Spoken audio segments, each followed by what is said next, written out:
Hello, Oilers fans. Austin here with the day after podcast episode of the Oilers 4-3 victory over the Philadelphia Flyers. Last night, the Oilers had a huge comeback, and I'm really hoping it was a massive turning point for their season, and hopefully they can go on a bit of a win streak here. Also, fun, friendly reminder, the Oilers have never lost 4 games in regulation straight under Chris Knoblauch. They always have a 3-game losing streak at some point, but then they usually followed up with some massive win streak. So hopefully that this is a sign that things have turned around. The team is starting to gel and come together, and they're able to build off of this. For those of you who may be new to the channel, if you end up enjoying this video, make sure you hit that like button and make sure to subscribe if you're not yet subscribed. And of course, I am affiliated with the Game Over Network. I will be periodically throughout the season. I will periodically guest host post-game shows over on Game Over Edmonton. I will leave a link to that YouTube channel in the description below.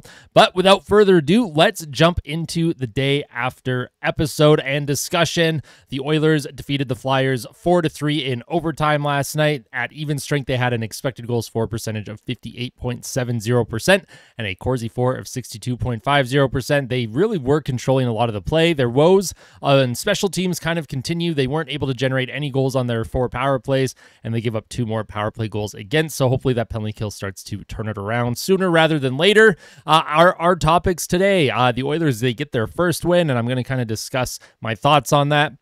The turning point of the game. There was one specific moment in the game where I was like, this is the turning point. And not only the turning point in the game, but I also think it could be the turning point of the season if they're able to build off this. Next player I'm going to talk about is Leon Draisaitl, who I thought had one of his worst games I've ever seen as an Oilers fan, but when it mattered most, he came back and got the job done. And then I'm going to discuss Nugent-Hopkins' early season play. Ryan Nugent-Hopkins is very much struggling right now at generating any type of offense. He's been a black hole out on the ice, but we're going to kind of dig into some of his numbers and see what's going on.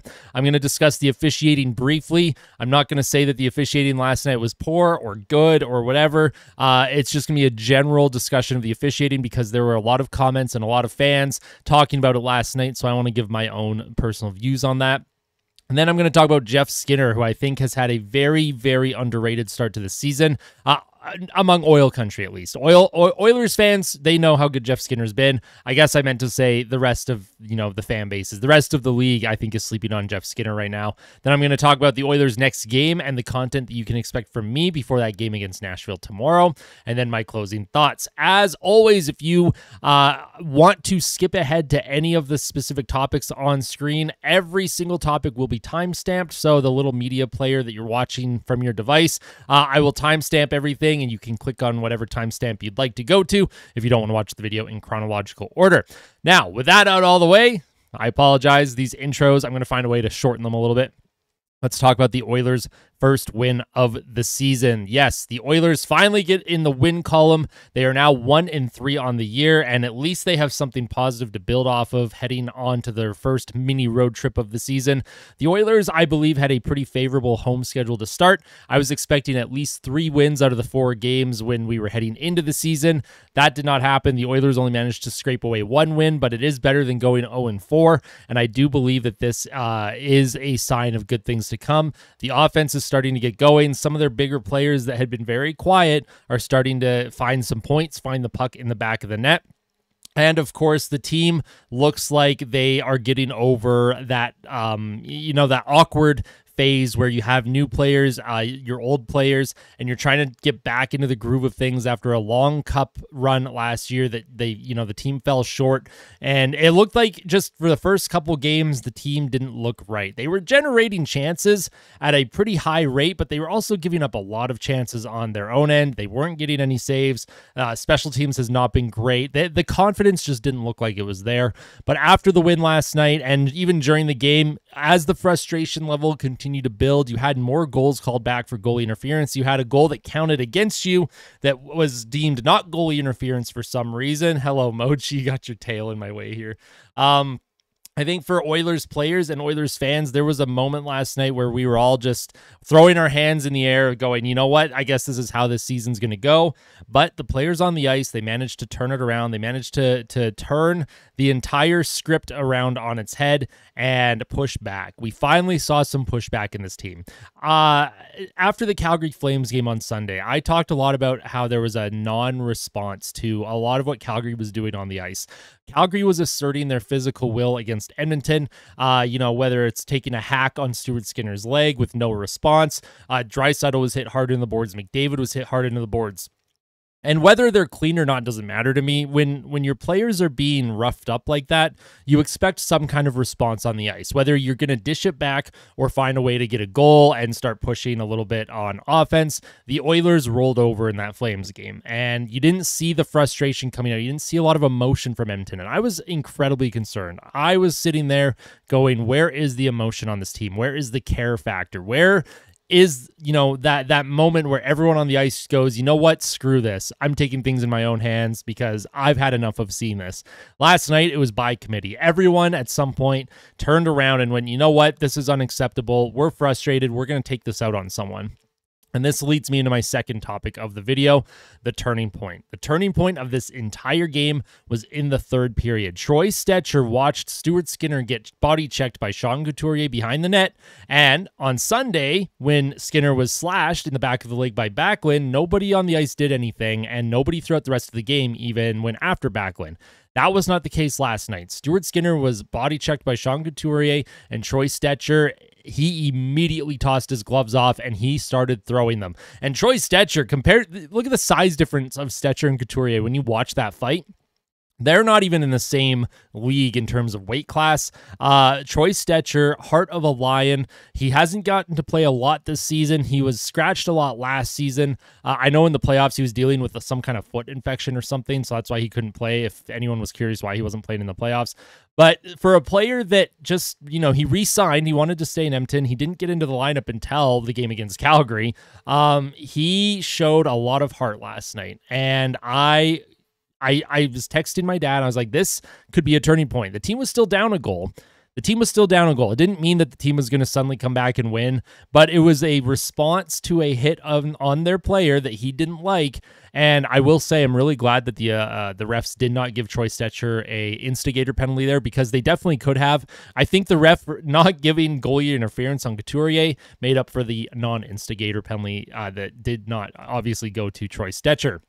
But that was the turning point, because the very next shift, the next face-off, Corey Perry then drops the gloves with Farabee. And I don't know what Farabee and Corey Perry had going on earlier in the game. I went back, I rewatched a bunch of the game just to see. I rewatched Corey Perry's shift specifically, and I didn't see anything happen beforehand. I think that this was a situation where Corey Perry wanted to get in on the action. He wanted to keep the bench adrenaline up, and I think for a lot of players on Edmonton, they were frustrated at how things were going. Like all season, you have goals called back. At one point, they had more goals called back, either through goalie interference or just goals that didn't count, than goals scored on the ice, which is absolutely hysterical in all the most depressing ways. But Corey Perry, he got in on the action. He fought Farabee. And then the crowd's back into it, right? Yes, the team is still down a goal. You still have to generate something, but the crowd is into it. The bench is into it. Everyone on the bench was standing.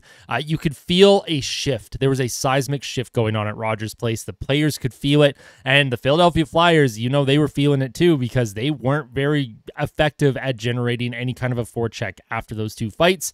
And then, of course, later in the third period, Evan Bouchard scores the game-tying goal off a wonderful initial pass from Leon Draisaitl to Connor McDavid, who then found Bouchard just kind of hanging out on his own in no man's land. He was able to just one time it past Urson for the Flyers to tie the game.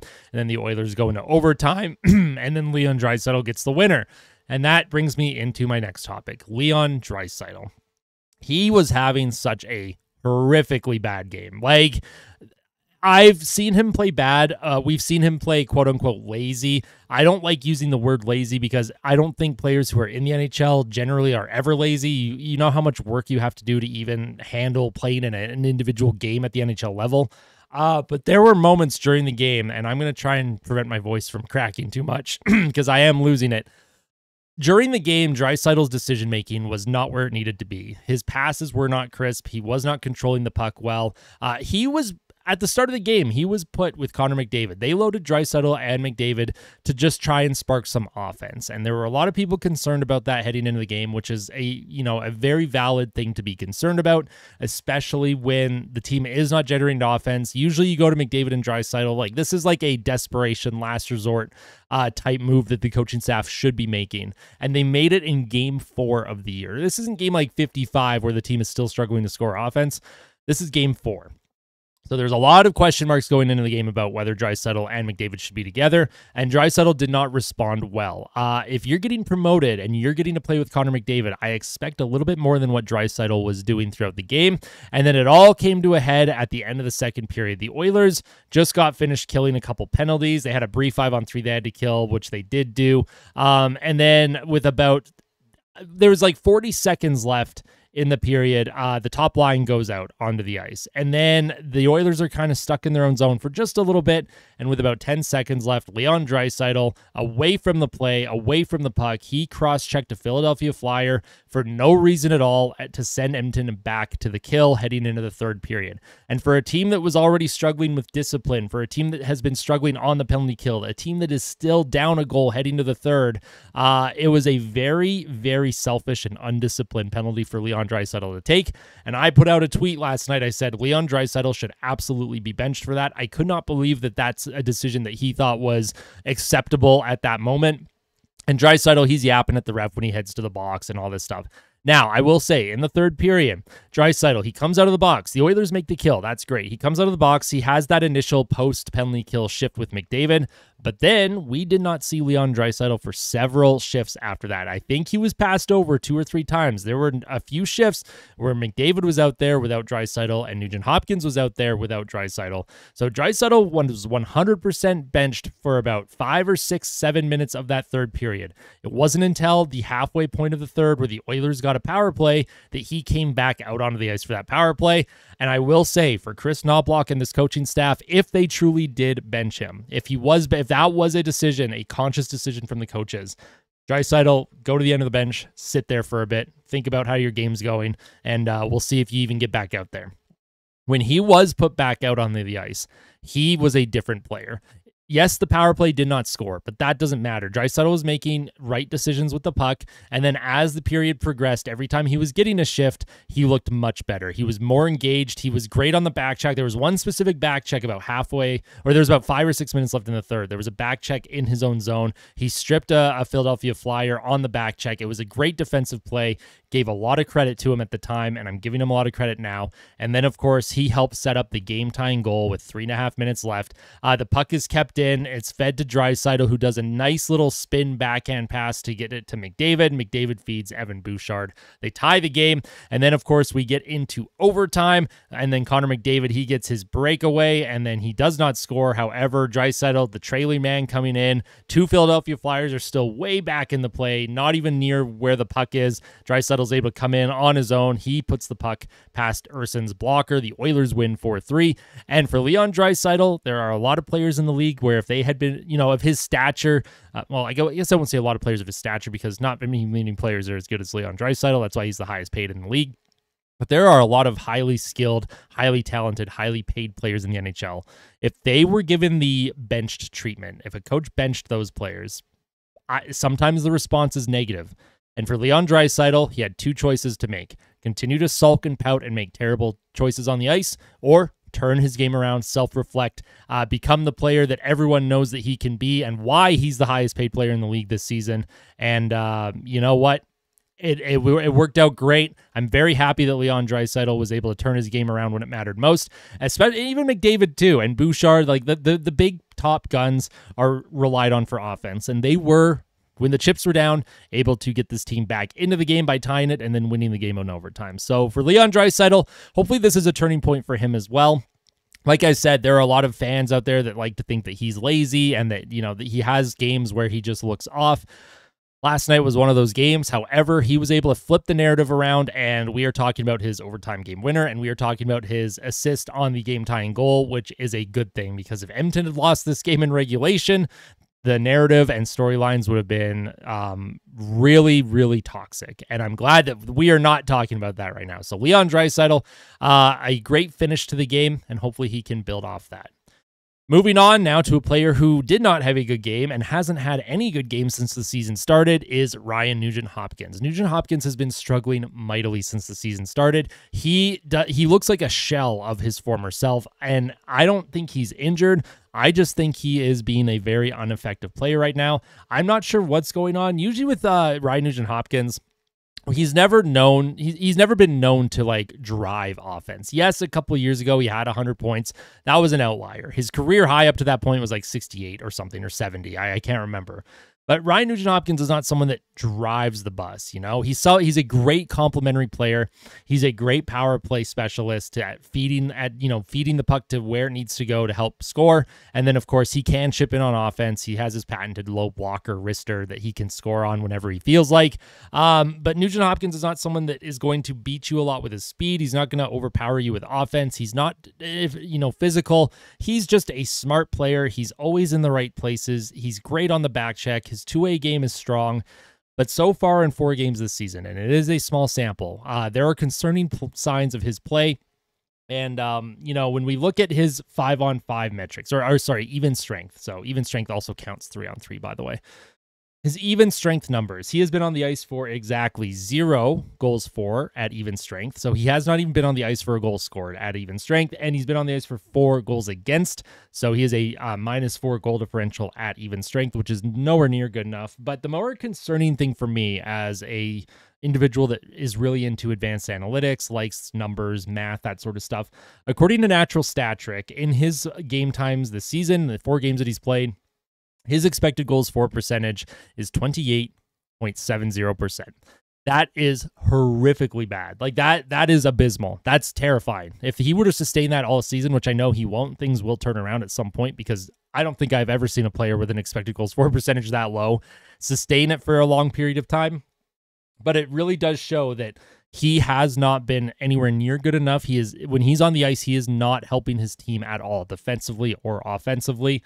And he's got to turn his game around. If the Oilers are going to have any kind of sustained success, if this team wants to be a Stanley Cup contender, they need Ryan Nugent-Hopkins to play much, much better. This is some of the worst hockey we've ever seen from Nugent-Hopkins. We're not used to seeing this in Oil Country. Yes, there are moments during seasons where we're like, oh, I feel like Ryan Nugent-Hopkins is kind of quiet right now.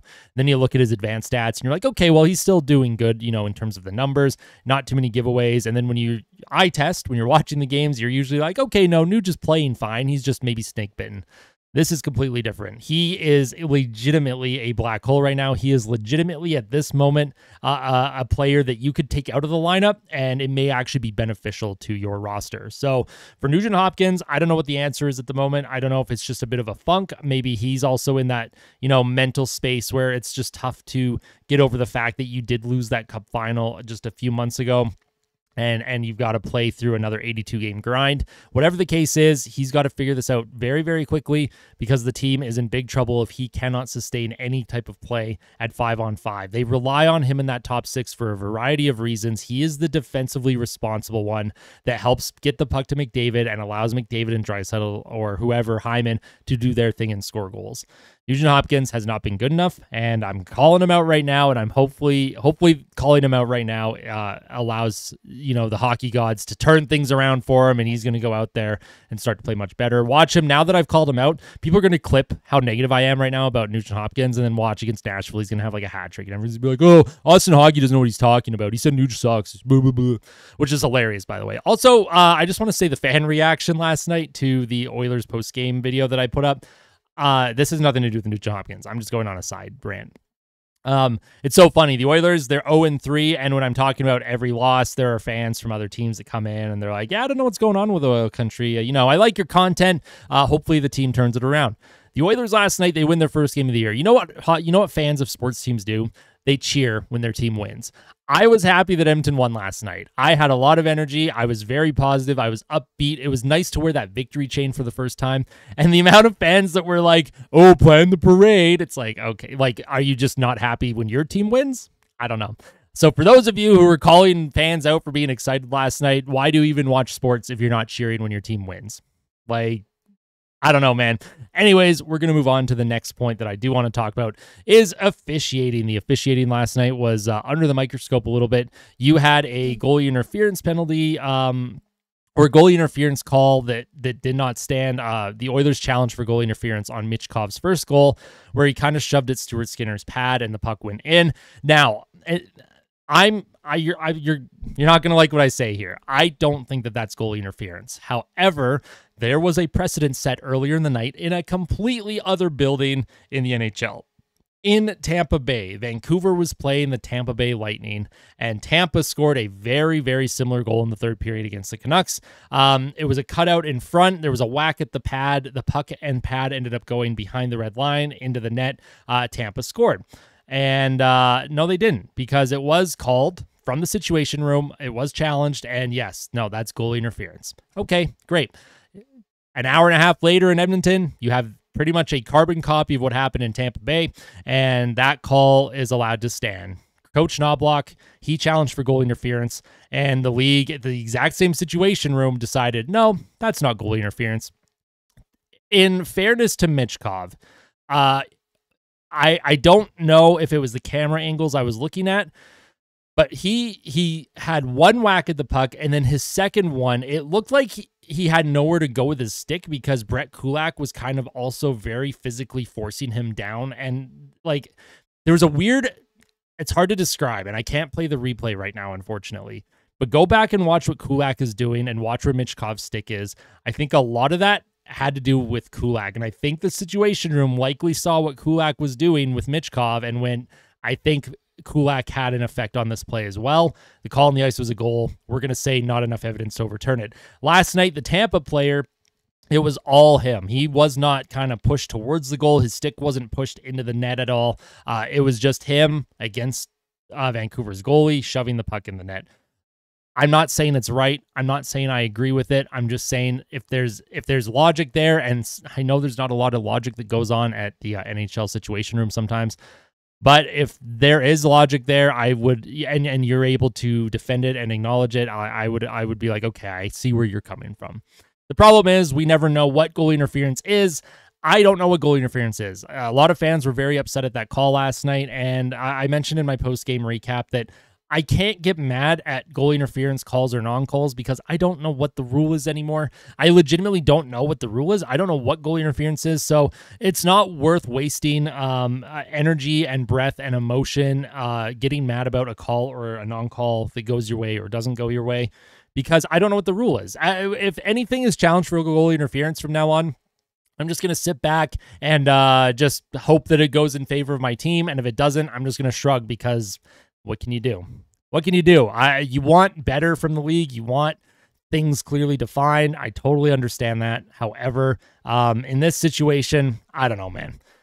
Goal interference is just, it's a completely busted rule at this point, and it's something that I have been confused about for a long time, and I'm just going to roll with the punches now. Whatever it is, it is. Whatever is called is called. The ones I'll get more upset about are the actual calls that are happening on the ice that affect play, penalties that are called or not called. And last night was another game where you're like, holy smokes, this officiating is quite questionable. I'm not going to outright complain about the officiating last night because throughout an 82-game season, there are going to be games where the officiating goes your way. There are going to be games where the officiating does not go your way. There are going to be games where you take 7 or 8 penalties and your opponent takes 2. And there are going to be games where you get the bulk of the power plays. It's up to the players on the ice. It's up to the Edmonton Oilers to play discipline. Don't let if you know the refs are calling a lot of penalties on your team, don't give them a reason to call another one. Zach Hyman, don't give them a reason by taking a dumb slashing penalty at the blue line. Leon Draisaitl, don't let the refs even consider a penalty by cross-checking a dude away from the puck. Like, at that point, it comes down to the players on the ice. You got to be better. Officiating is what it is. This is something that I don't want to talk about too much during the year unless I have to because, if there is something incredibly egregious or player safety related, I will bring it up. But the officiating is what it is. We know it's poor. We know it's one of the worst out of all the sports leagues out there. It's not worth wasting time on. So that's my thoughts on the officiating from the game last night. I'm not even going to talk about the potential non-call on McDavid in overtime.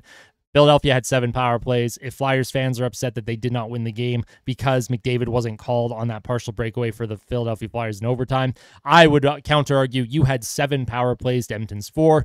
If you had scored on one more, guess what? You likely win that hockey game. So I am rejecting that argument right now. The next player I want to talk about here is Jeff Skinner. Jeff Skinner has been quite the bright spot in Oil Country. After the preseason, a lot of fans were very concerned about what his play might translate to in the regular season because he had a preseason that I think a lot of players would like to forget. He was pretty invisible. He looked rough. He didn't look confident in his play at all. He wasn't really shooting the puck. He wasn't making passes. Him and Draisaitl had no chemistry. However, since the drop of the puck against Winnipeg last Wednesday for the home opener, Jeff Skinner has legitimately, and I mean this with all respect to everyone else on this Oilers roster, Jeff Skinner has been the best player on Edmonton, at least the best forward.